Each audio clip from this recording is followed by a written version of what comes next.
He survived Titanic, but was erased from memory. His name is Ling Bing, and you probably never heard of him. One of the 8 Chinese men on board, and only one of 6 to survive. Ling Bing was a sailor and fireman, part of a group of Chinese workers who boarded Titanic in 3rd class on April 10, 1912. They headed to New York to find work and a better life. They had no idea where their journey will become a fight for survival, or that their identities will be buried by under a century of silence. When Titanic shook the iceberg, chaos spread. Ling Bing and his companions, trained in emergency conditions as sailors, acted quickly.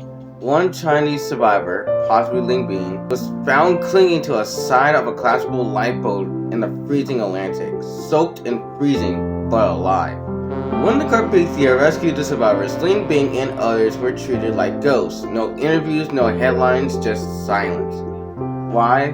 Because of racism. The Chinese Exclusion Act was still in effect. And just 24 hours after surviving one of the history's worst disasters, Ling Bing was deported. Ling Bing returned to work at sea. He likely continued sailing on cargo lines, fading into obscurity. His name was never mentioned in the official White Star Line statements. No one asked how he survived.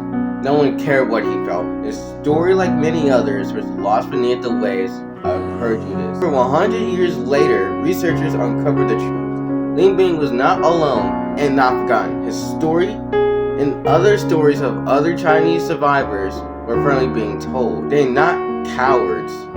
They're not stowaways.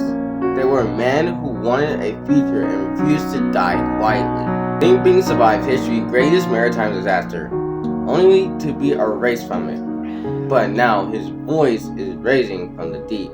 Comment, remember Ling Bing, and help rewrite history.